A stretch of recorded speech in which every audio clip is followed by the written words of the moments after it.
मैं हूं आशुतोष और आप देख रहे हैं सत्यहिंदी.com। सत्यहिंदी.com के खास कार्यक्रम आशुतोष की बात में आपका स्वागत है। बातचीत शुरू करने के पहले एक छोटी सी अपील। सत्यहिंदी.com एक कोशिश है पत्रकारिता को नए सिरे से स्थापित करने की। इसमें हमें आपके मदद की जरूरत है।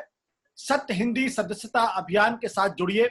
इस वीडियो के डिस्क्रिप्शन में अगर आप जाएंगे तो आप हमें आर्थिक भुगतान कर सकते हैं, हमें आर्थिक मदद कर सकते हैं, हमें आर्थिक सहायता कर सकते हैं।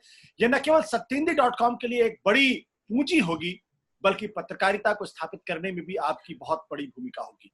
उम्मीद करता हूं कि आप हमें निराश नहीं करेंगे इस संकट के समय में। और अब आज की बातचीत शुरू करते हैं।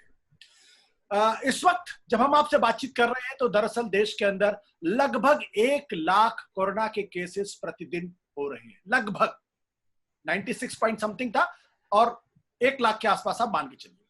देश की अर्थव्यवस्था 23.9% नेगेटिव में है और प्रोफेसर अरुण कुमार जैसे अर्थशास्त्री कह रहे हैं कि अगर इनफॉर्मल सेक्टर को अगर मिला दिया जाए उसके आंकड़ों को तो -40 से और -40 माइनस पे चल रही इस वक्त हमारे देश की अर्थव्यवस्था। और सीमा पर आपको पता है कि भारत के विदेश मंत्री, भारत के रक्षा मंत्री चीन को लगातार समझाने की कोशिश कर रहे हैं कि भाई हमारी जमीन पे जो कब्जा कर लिया वो जमीन तो छोड़ दो। दोनों सेनाएं एक दूसरे के आमने सामने खड़ी हैं। चीन की तरफ से कहा जा रहा है कि 50,000 की सेना लद्दाख में खड़ी हुई है। भारत की तरफ से भी करीब 40,000 के आसपास सेना खड़ी हुई। दोनों तरफ से अत्याधुनिक शस्त्र इस वक्त एक दूसरे के सामने खड़े हुए हैं। यानी मामूली सी चिंगारी एक बहुत बड़े युद्ध में पूरे देश को झोंक सकती है। लेकिन देश में चिंता क्या है? देश में चिंता इस बात को लेकर यह कि कंगना रनौत का घर क्यों गिरा दिया गया। और घर पूरा नहीं गिरा है, एक छोटा सा पोर्शन उसका गिरा। चिंता इस बात को लेकर यह है कि रिया चक्रवर्ती नाम की जो 28 साल की लड़की है वो ड्रग में है, उसको डाल दिया गया है और पूरा देश उसको अपराधी मानने के लिए तैयार बैठा हुआ। इस वक्त देश की चिंता क्या है कि सुशांत सिंह राजपूत की हत्या हुई है या उसके 15 करोड़ पर किसी ने डाका डाल दिया है। अब जरा ये सोचिए कि जिस देश की अर्थव्यवस्था -23.9 से लेकर 40 तक जाने की आशंकाएं जताई जा रही हैं, उस देश में हमारा विमर्श क्या होना चाहिए? क्या यह मिसप्लेस्ड विमर्श है? और क्या यह मिसप्लेस्ड विमर्श इस ओर इशारा कर रहा है कि इस देश का रिपब्लिक खतरे में है, हमारा गणतंत्र खतरे में है, जिसको हमने बड़ी मेहनत के साथ, बड़ी तकलीफ के साथ हमारे जो तमाम आदर्श पुरुष थे उन्होंने आजादी के रूप में हासिल किया है। आखिर इस देश को हुआ क्या है, इसी पे चर्चा करेंगे। और बात करने के लिए हमारे साथ देश के 3 मूर्धन्य पत्रकार हैं जिनकी ईमानदारी, जिनकी फियरलेसनेस को आप चैलेंज नहीं कर सकते। ये वो पत्रकार है जो सरकार इनको चाहे खरीदने के लिए तो खरीद नहीं सकती। आजकल बहुत सारे पत्रकार हैं जो बिके हुए हैं और मैं दोबारा कहना चाहता हूं, बहुत सारे पत्रकार हैं जो बिके हुए हैं और बहुत सारे पत्रकार हैं जो बिकने के लिए तैयार बैठे हुए हैं। लेकिन जिन 3 लोगों से मैं बातचीत कर रहा हूं, इनमें से खरीदने की हैसियत शायद किसी की नहीं है, क्योंकि बिकना नहीं चाहते। और इसीलिए आज हम बातचीत करेंगे इस देश के लोकतंत्र को हुआ क्या है, इस देश के गणतंत्र को हुआ क्या है, जहां हिंदुस्तान के इतिहास के 3 सबसे बड़े मुद्दों पर चर्चा नहीं हो रही। हमारे साथ है उर्मिलेश जी, जो बहुत लंबी पत्रकारी इनिंग्स खेल चुके हैं, आप उनके वीडियो शोज देखते हैं। हमारे साथ है आलोक जोशी, सीएनबीसी आवाज के पूर्व संपादक, लंबे समय तक सीएनबीसी आवाज को नंबर 1 टीवी चैनल बिना किसी सेंसेशन के बनाने वाले। और हमारे साथ है विजय त्रिवेदी, जिनकी 3-4 किताबें आपने देख रखी है, एक और किताब पे सब काम कर रहे हैं। लंबा पत्रकारी ये जीवन है और ये पत्रकार है जिनको एक बार नरेंद्र मोदी ने सवाल पूछने की जरूरत करने पर खेत में उतार दिया था।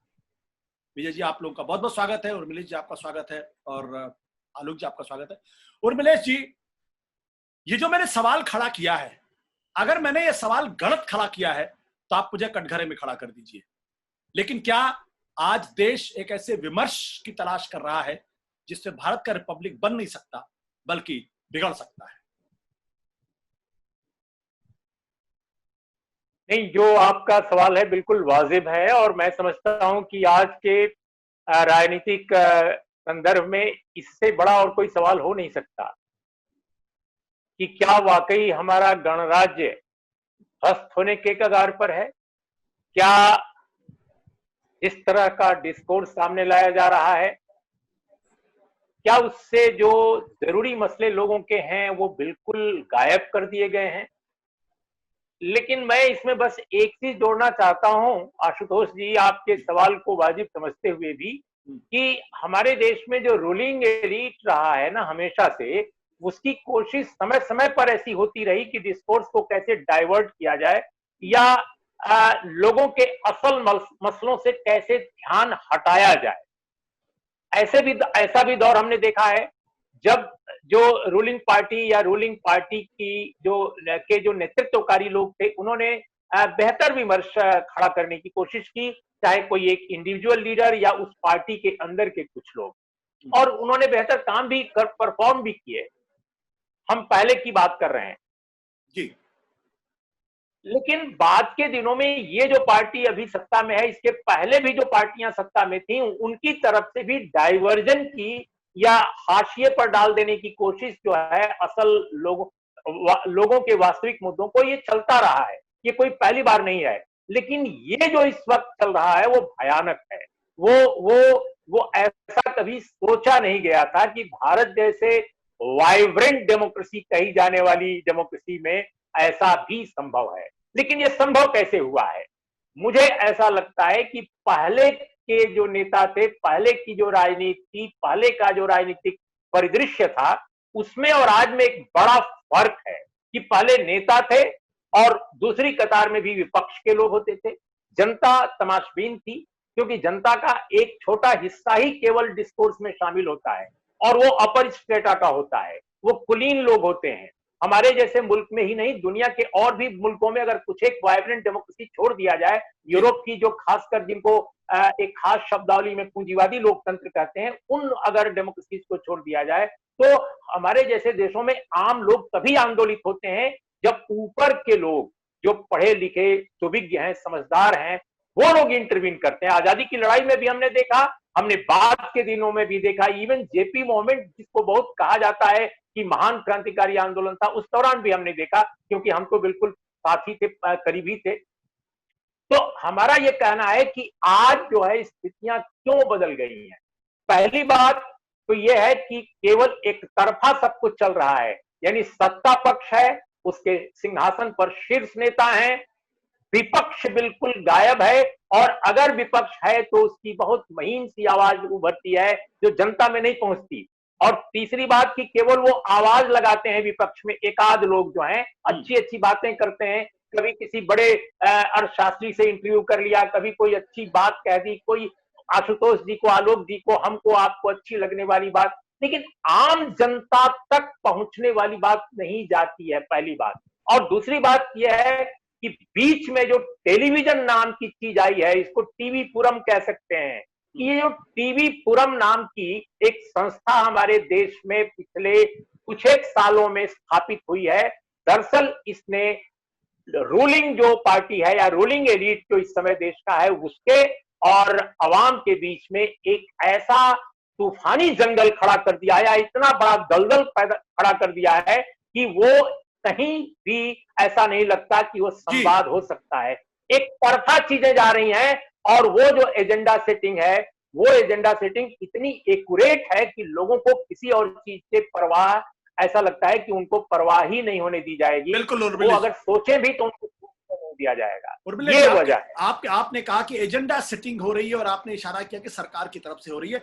विजय जी, क्या आज का मीडिया इतना कमजोर हो गया है कि सरकार जो चाहती है वो करा लेती है? कि जब इस देश के अंदर इतना बड़ा कोरोना का संकट है, जब इस देश के अंदर आर्थिक व्यवस्था इतनी बुरी स्थिति में पहुंच गई है, जब इस देश के अंदर भारत की राष्ट्रीय सिक्योरिटी को लेकर एक बहुत गंभीर चिंता है, वैसे में हम बहस क्या कर रहे हैं? बहस कर रहे हैं कि एक अभिनेत्री के घर का एक टुकड़ा क्यों तोड़ दिया गया। ये सवाल वाजिब है, इसमें कोई दो राय नहीं है। लेकिन क्या आज के समय में ये सवाल इस पर होने चाहिए, बहस इस पर होनी चाहिए, या बहस हिंदुस्तान कैसे आगे बचा रहे, इस पर होनी चाहिए? बिल्कुल, आप ठीक बात कह रहे हैं।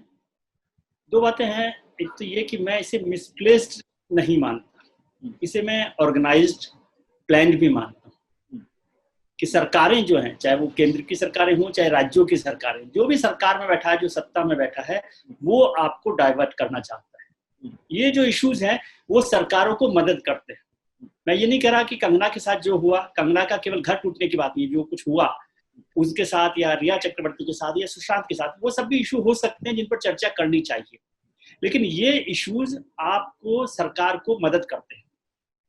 सरकारें जो इशू है जो आशुतोष उठाना चाहते हैं, आर्थिक व्यवस्था की जो स्थिति है हमारी, चीन पर जो मामला चल रहा है, और कोरोना को लेकर जो 1 लाख के करीब करीब ही हम लोग पहुंच गए हैं आज डेली के हिसाब से पेशेंट को, उन सब की चिंताएं होनी चाहिए। तो इन सब चिंताओं पर सरकार बहुत खुश है कि आप और हम सब लोग मिलकर इनकी चर्चा नहीं करते। हम दिन भर कंगना की बात करते हैं, कोरोना की बात नहीं करते, चीन की बात नहीं करते हैं, हम लोग अर्थव्यवस्था की बात नहीं करते। रही बात पत्रकारों की, आपने कहा, मैं व्यक्तिगत तौर पर नहीं लेना चाहता और व्यक्तिगत बात भी नहीं कर रहा है। विजय त्रिवेदी, आलोक जोशी और मिलेश और आशुतोष महत्वपूर्ण नहीं है। बाजार हमेशा तब चलते हैं जब खरीदार के लिए खरीदने वाला, बिकने वाला तैयार हो।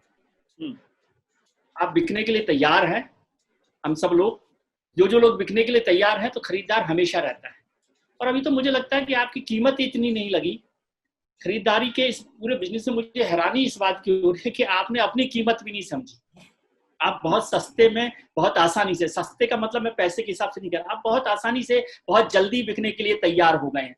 अभी तो खरीदार ने मन भी नहीं बनाया था, खरीदार ने मन भी नहीं बनाया था, आप बाजार में आकर बैठ गए।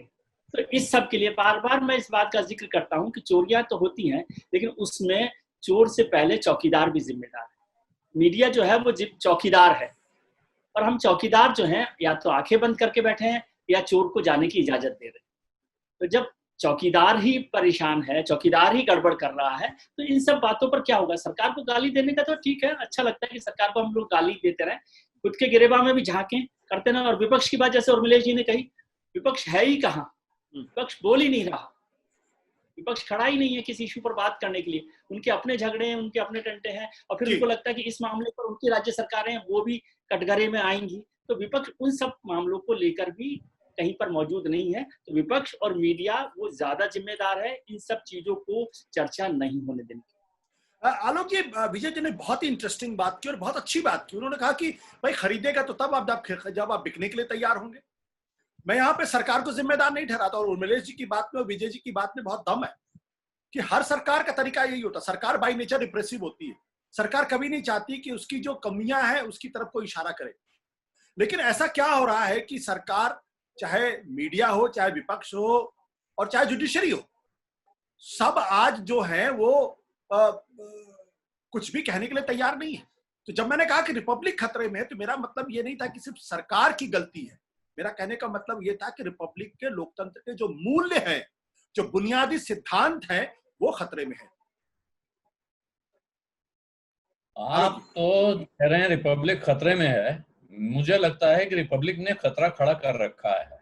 ये एक रिपब्लिक वो है जो भारत गणराज्य है, और एक रिपब्लिक वो है जो इस वक्त इस देश का नंबर 1 चैनल है, जिसकी वजह से आपको ये सारा खतरा दिख रहा है और जिसकी वजह से हम इस खतरे पर चर्चा कर रहे हैं।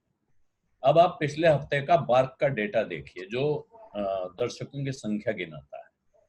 रिपब्लिक भारत नाम का हिंदी चैनल 2,87,062 टीवीटी उसकी है।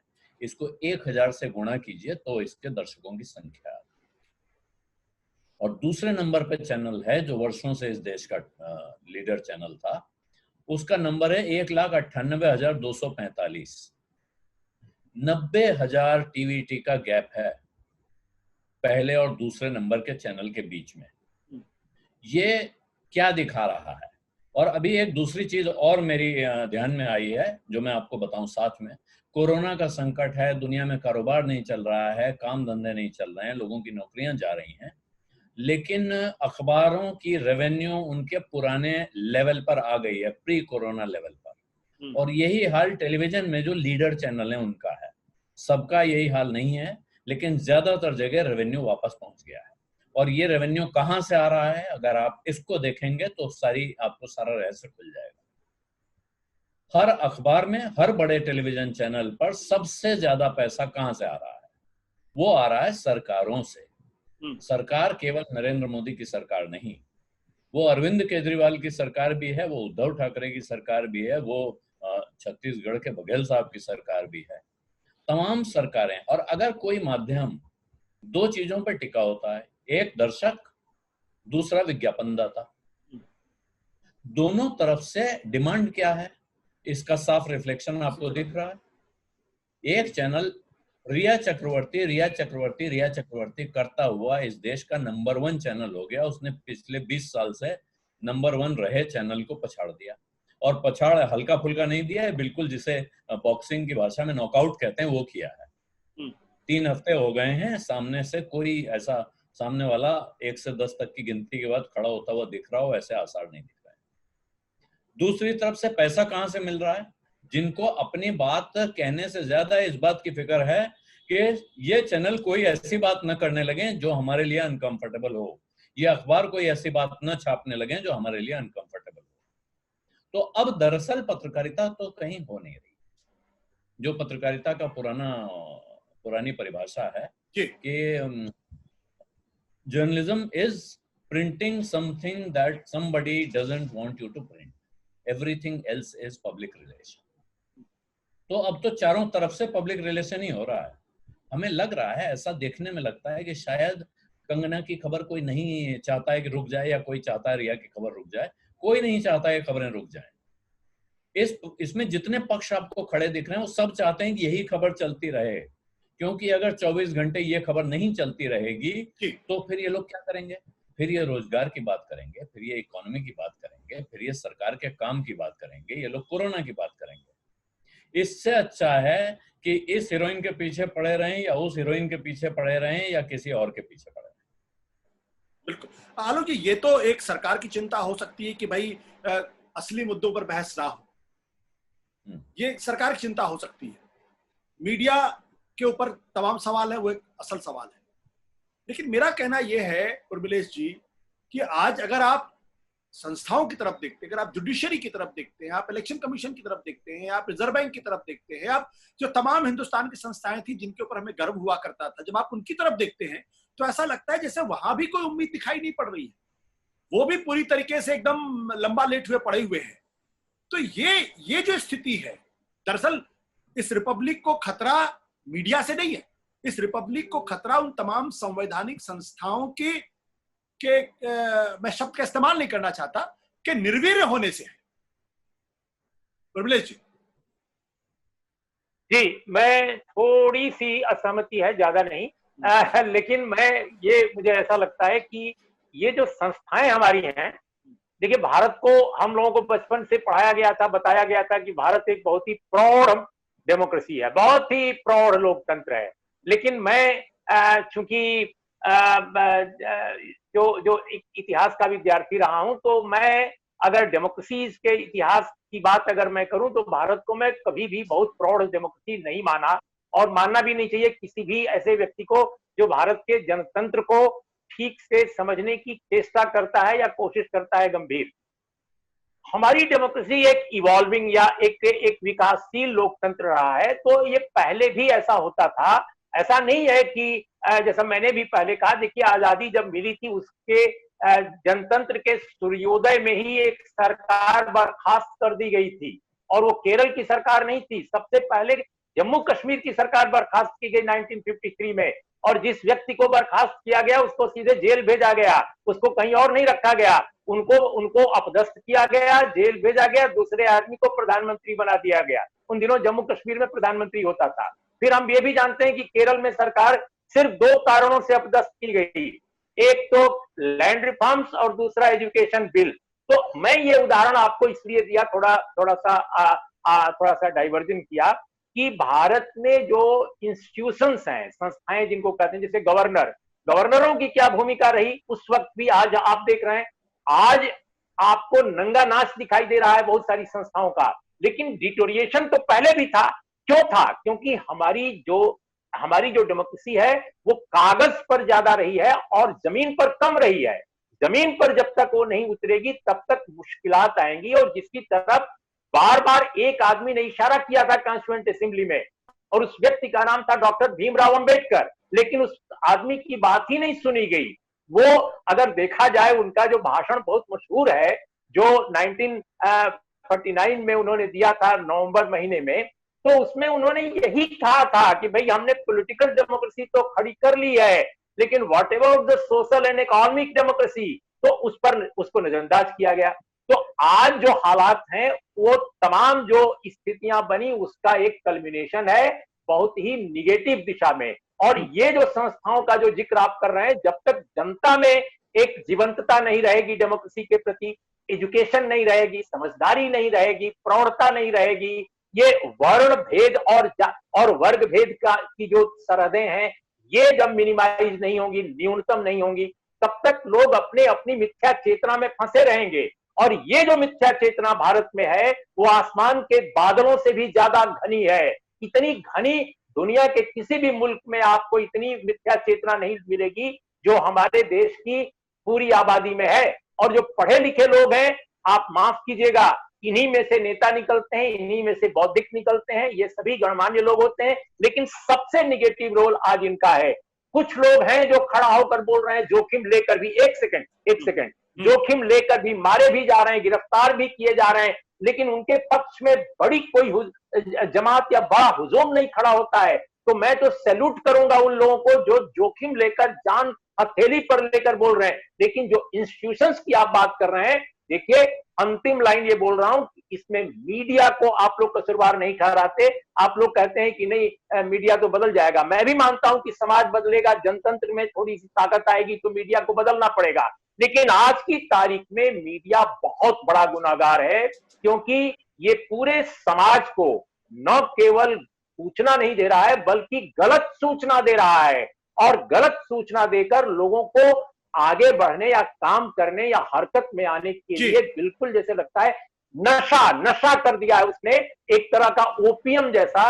और ये जो नशा है वो मैं कहता हूं ये टीवी पुरम से निकलने वाला नशा है। विजय जी, क्या सिर्फ टीवी को ही जिम्मेदार ठहरा दिया जाए जो उर्मिलेश जी जिस ओर इशारा कर रहे हैं? हालांकि इतिहास में कई बार ऐसा कहा गया, कई सोशल साइंटिस्ट ने कहा है कि जो मास को, अगर आपको जनता को अगर कंट्रोल करना है तो उसके इर्द गिर्द जो तमाम सूचनाएं है उसको अपने कंट्रोल में कर लीजिए। क्या ये सिर्फ उसी का सवाल है? 1947 में जब देश आजाद हुआ तब तो ये कह सकते थे कि देश जो है वो अनपढ़ था, बहुत कम, लिटरेसी रेट बहुत कम थी।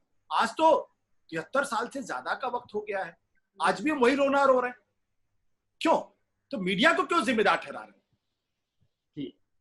मीडिया पार्शियली जिम्मेदार है, और टीवी पुरम जिसका जिक्र उर्मिलेश जी कर रहे हैं, टीवी भी, उसकी भी गुनहगारी से, उसके अपराध से आप नहीं बच सकते, लेकिन पूरी तरह से वो अपराधी है ऐसा मैं नहीं मानता।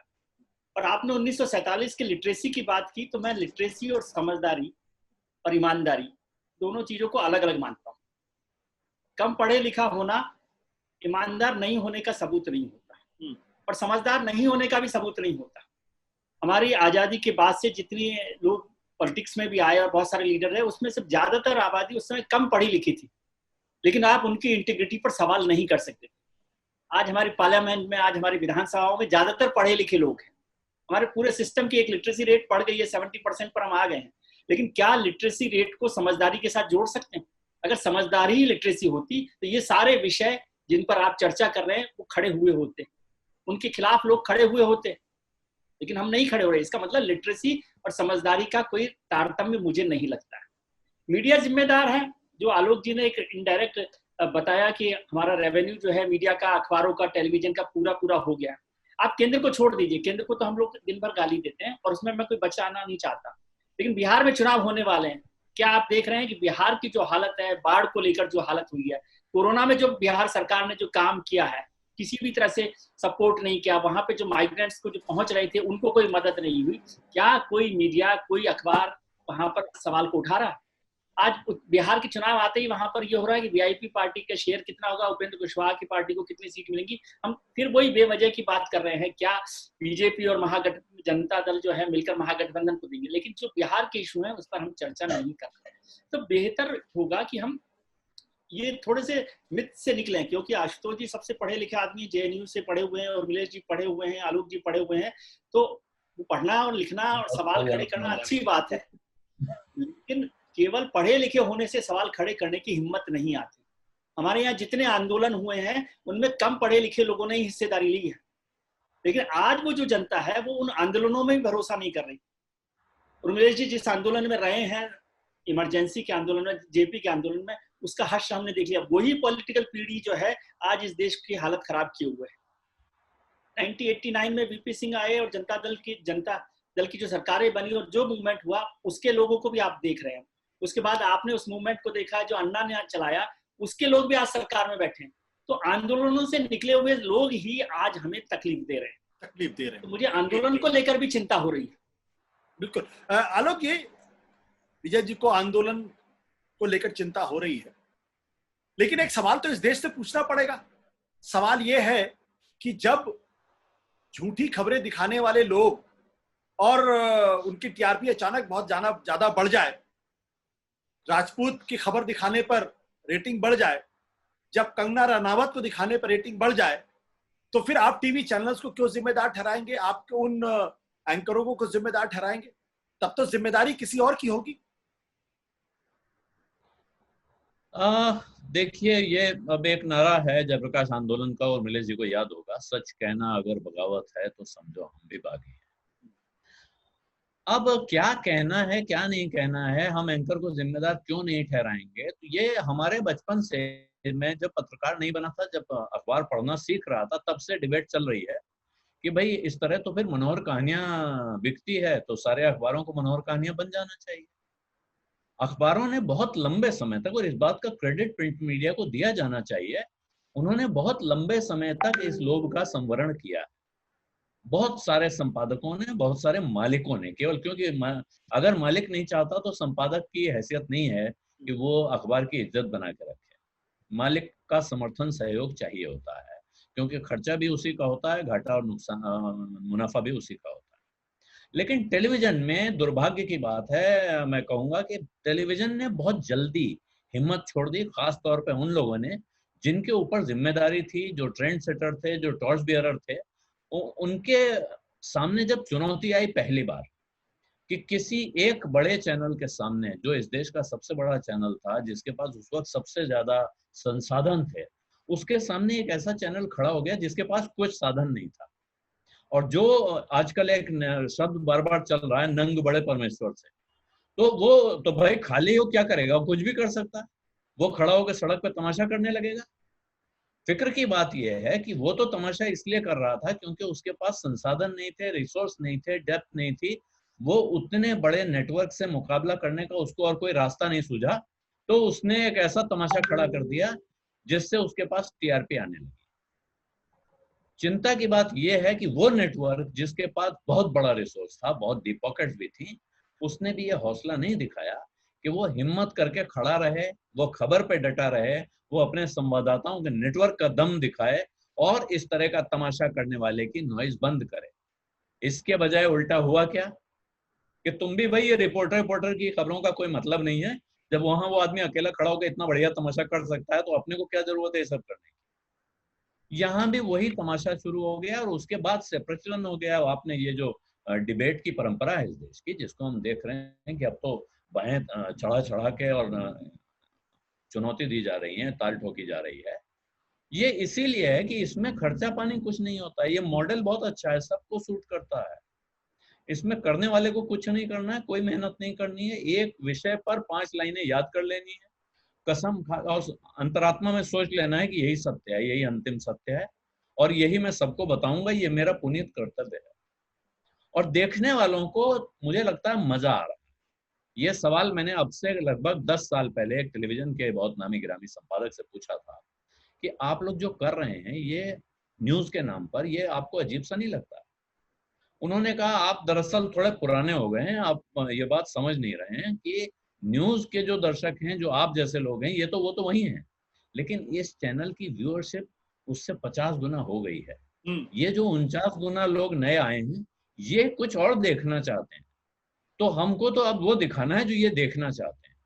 तो हम दर्शक की डिमांड पूरी कर रहे हैं और ये दर्शक की डिमांड पूरी करने का नतीजा है कि बढ़ते बढ़ते बढ़ते अभी हम यहाँ पहुंचे हैं। हम लोग बहुत मजाक में कहा करते थे, आशुतोष अगर आपको याद हो, जब हम आज तक में काम करते थे, कि एक दिन आएगा जब कहा जाएगा कि फलाना हेडलाइन प्रायोजित बाय फलाना, वो सत्य हो गया है। आज भी अगर हम आप कल्पना करें कि कल को एंकर अपने कपड़े उतारने लगेंगे स्टूडियो में बैठ के टीआरपी के लिए, तो आप बहुत आश्चर्य मत करिएगा कि जल्दी ही ये भी सच हो जाए। बिल्कुल। और आलोक जी ने बड़ी अच्छी बात की। मैं तो अपने जो दर्शक इस वक्त देख रहे हैं 2000, हाँ बोलिए विजय जी। एक बात जोड़ना चाहता हूँ। आपने जो जिस तरह से एक मौका दिया है अपराध के लिए, अपराध करने वाले लोगों के लिए, कि भाई जनता इसको देख रही है, ये कर रही है। ये बिल्कुल वैसा ही तर्क है जब हम हिंदुस्तान की राजनीति के लिए कहते हैं कि खराब किस्म के राजनेता यहाँ पर आ रहे हैं, क्योंकि जनता ही तो उनको चुनती है। तो ये जनता जिनको चुन रही है वही खराब राजनेता आ रहे हैं। ये अपराध जो है ये जनता पर डालना, ये वैसा ही है जैसे आप आज टीवी के लिए कह रहे हैं कि एंकर्स की या टीवी चैनल्स की जिम्मेदारी नहीं है, क्योंकि जनता ये देख रही है। बेस्ट अवेलेबल जनता के पास क्या उपस्थिति, क्या है रास्ता, कि जो अवेलेबल है उसमें से कुछ उसे चुनना है ना। आशुतोष जी जब दिखते हैं तो लोग देखते हैं ना उनको, या उर्मिलेश जी जब प्रोग्राम कर रहे होते हैं तो लोग देख रहे होते हैं। तो अवेलेबिलिटी की बात है, ये जनता को अपराधी मत बनाइए। सब बहुत माफ कर दीजिए, बहुत आपने बना दिया सब, हर मामले पे आप जनता को अपराधी बना। विजय जी देखिए, ये बात आप सही कह रहे हैं, लेकिन एक हद तक जनता जिम्मेदार है। मैंने पूरा आपको 90,000 टीवीटी, 90,000 इंटू 1,000 ज्यादा लोग उस चैनल को देख रहे हैं। जिस वक्त ऐसा नहीं है कि देश में कोई अच्छा काम करने वाला चैनल मौजूद नहीं है, मैं नाम नहीं लेना चाहता। कंपैरेटिवली कम गंदगी वाले भी मौजूद हैं और लगभग गंदगी से मुक्त भी मौजूद हैं, लेकिन उनको छोड़कर आप सबसे ज्यादा गंदगी देख रहे हैं। ये क्या कहता है? इसमें दर्शक कितना जैसे आपने पहले शुरुआत में बात की, जो लोग पढ़े लिखे नहीं है वो कम दिखा रहे हैं, ऐसा नहीं है। इसी तरह दर्शक कोई बड़ा मासूम मायूस ऐसा आदमी नहीं है कि जैसे रिया के बारे में कहा जा रहा है कि उसने सुशांत को नशा पिला दिया। ऐसे ही टेलीविजन चैनल के एंकर गए, उन्होंने 2000 नोट के नोट में चिप दिखाई और ये सारे दर्शक झांसे में आ गए। उन्हीं दर्शकों में से किसी महात्मा ने वो चिप का वीडियो बनाकर व्हाट्सएप पर सर्कुलेट किया था। और क्योंकि टेलीविजन चैनलों में बैठे लोगों में अब इतना धैर्य, इतनी वो नहीं रह गई है कि वो व्हाट्सएप को वेरीफाई करें, इसलिए वो सीना तान के खड़े हो गए और उन्होंने उस पर ऐलान कर दिया। आलोक जी और विजय जी, मुझे लगता है कि बातचीत अब एक अंतिम मुकाम पे पहुंच रही है, बट अखिलेश जी माफ करेगा, उर्मिलेश जी, मैं आपसे ये जानना चाहता हूं या ये समझना चाहता हूं अपने दर्शकों के लिए कि जनता को दोष दे देना तो बहुत आसान काम है, लेकिन आपको याद होगा कि 1933 में जब हिटलर जर्मनी का चांसलर बना था तो एक थियरी आई थी, गोबेल्स थियरी, और जिस तरीके से जो मैस मीडिया पे जो कंट्रोल किया और उसके बाद जो दिमाग पे कंट्रोल करने का काम शुरू किया, क्या आज आपको उसकी ध्वनि सुनाई पड़ती है या सुनाई नहीं? और क्या दूसरा, जो आज हमारे तमाम एजेंसीज हैं उनमें जो बैठे हुए बड़े बड़े अफसर हैं, क्या उनकी अंतरात्माएं मर गई हैं क्या, कि वो निर्दोष लोगों को फंसा देते हैं? देखिए आशुतोष जी, आपने गोयबल्स की बात की, मैं एक जर्नलिस्ट को याद करूंगा, और 2 मिनट का समय है आपके पास सिर्फ। हाँ, तो लिपमैन ने एजेंडा सेटिंग शब्द यूज नहीं किया क्योंकि उन दिनों ये टर्म नहीं था, लेकिन उन्होंने एक पिक्चर यानी तस्वीरों की बात की कि कैसे तस्वीरें लोगों के मस्तिष्क पर, उनकी अंतःचेतना में स्थापित कर दी जाती हैं और लोग वैसे ही सोचने लगते हैं। तो भारत जैसे मुल्क में जनाब, आप जनता को दोषी कैसे ठहराएंगे? जनता के बीच में जो आप ले जा रहे हैं, स्थापित कर दे रहे हैं, आप जनता को यही आप बताइए, पहले जो ये धार्मिक जो आडंबर है या शादी ब्याह में जो नाटक आजकल होता है, वो कहां से आया है? मैं जब छोटा था तो हमारे यहाँ शादियां बहुत साधारण ढंग से होती थी। आज आप शादियों में जाइए, दंग रह जाएंगे। वो टेलीविजन में जो मनोरंजन चैनल हैं, जिस तरह की हवेलियां सजी रहती हैं, जिस तरह की लकदक औरतें आती हैं पूरा पहन करके, तमाम तरह के आभूषण, तमाम उनके लटके, तो वो सारी चीजें गांव और कस्बे में भी उनकी नकल की जा रही है। तो आप जैसा समाज ऊपर के चंद लोग बनाना चाहते हैं, दरअसल समाज वैसा ही बन जाता है। उदाहरण के तौर पे 2 छोटे छोटे उदाहरण देकर बात खत्म करूंगा। देखिए, हमने बिहार में भी काम किया है 8 साल नवभारत टाइम्स में, और वहां पर मैंने देखा कि इसमें बिहार वासियों को बुरा नहीं मानना चाहिए, मैं अभी चुनाव वहां चल रहा है तो लोग तैयारी कर रहे हैं, कहीं मुझे नाराज ना हो जाए मुझसे। देखिए, बिहार में इस दफ्तर में भी आप जाइए, आपको सीढ़ियों पर, दीवारों पर पान की पीक दिखाई पड़ती है, लोग थूकते रहते हैं। लेकिन वही बिहार के लोग जब न्यूयॉर्क में पोस्टेड होते हैं तो कहीं नहीं थूकते हैं। वो वाशिंगटन में होते हैं, न्यूयॉर्क में होते हैं, बर्मिंघम में होते हैं, लंदन में होते हैं, कहीं नहीं थूकते। हम गांव में बच्चों को देखते हैं कि वो नाले पर खड़ा होकर के, बच्चा छोटा छोटा, और वो पेशाब करने लगते हैं और खूब ऊंची ऊंची पेशाब छलकाते हैं। तो ये जो बच्चे जो विदेश में कहीं हैं, किसी ऐसे देश में जहां समृद्ध है, समझदारी है, एजुकेशन है, पेरेंट्स भी उनके समझदार हैं, अपने बच्चों को बचपन से समझाते हैं कि कैसे क्या किया जाता है। तो भाई आप लोगों को जैसा समझाओगे लोग वैसे बनेंगे। तो ये जनता को बच्चा समझ करके आप समझिए कि आप उसको क्या पढ़ा रहे हो, आप उसको फिल्म क्या दिखा रहे हो, आपको टीवी क्या दिखा रहे हो, उनका पाठ्यक्रम क्या है, उनका आप अस्पताल नहीं बना रहे हो, आप अस्पताल नहीं बना रहे हो, आप विद्यालय बंद करवा दे रहे हो सरकारी, आप प्राइवेट स्कूलों को खोल रहे हो, उनको पब्लिक स्कूल कहते हो, गांव में खुल गए हैं। आप जिस तरह का पूरा तंत्र खड़ा कर रहे हो उसमें आप सोचते हैं कि लोग डेमोक्रेटिक पैदा हो, लोगों में डेमोक्रेटिक कॉन्शियसनेस हो, ये संभव नहीं है, ये संभव नहीं है। बिल्कुल उर्मिलेश जी, आपने बड़ी अच्छी बात की कि वही लड़का जो वॉशिंगटन में जाता है तो वो पान की पीक नहीं थूकता। मैं तो इसी दिल्ली शहर के अंदर देखता हूं कि मेट्रो स्टेशन पे आदमी पीक नहीं थूकता और मेट्रो स्टेशन से जैसे ही बाहर निकलता है वो पीक कर देता है। इसका मतलब यह है कि कहीं ना कहीं हिंदुस्तान के लोगों के मानसिकता को कंट्रोल और नियंत्रित किया जा सकता है। तो क्या अगर ऐसी कोई सरकार आ जाए जो हमारे और आपके दिमाग को नियंत्रित करने लगे और जिस दिशा में वो चाहे, बिल्कुल जिस दिशा में वो चाहे उस दिशा में आपको सोचने के लिए मजबूर। उर्मिलेश जी समय बिल्कुल खत्म हो गया सर, बिल्कुल खत्म हो गया, माफ करिएगा। जिस दिशा में चाहे अगर उस दिशा में सोचने लग जाए तो वाकई में ये मानना पड़ेगा कि रिपब्लिक अब खतरे में है, क्योंकि लोकतंत्र तभी जिंदा रहता है जब हर आदमी अपने हिसाब से सोचे और न कि उस हिसाब से सोचे जिस हिसाब से सरकारें आपको सोचने के लिए मजबूर कर दे। और आज की दिक्कत क्या है कि बड़े बड़े पदों पर बैठे हुए लोग भी वही सोचना चाहते हैं जो सरकार उनको सोचने के लिए मजबूर करती है। और हमारी और आपकी आवाज शायद खत्म हो चुकी है या कहीं उसका कोई अस्तित्व नहीं है। सोचिएगा जरूर, क्योंकि ये रिपब्लिक का सवाल है, देश के गणतंत्र का सवाल है। नमस्कार, धन्यवाद, शुक्रिया। सत्य हिंदी के और वीडियोस को देखने के लिए हमारे YouTube चैनल को सब्सक्राइब करें और सीधे नोटिफिकेशन पाने के लिए बेल आइकन दबाएं।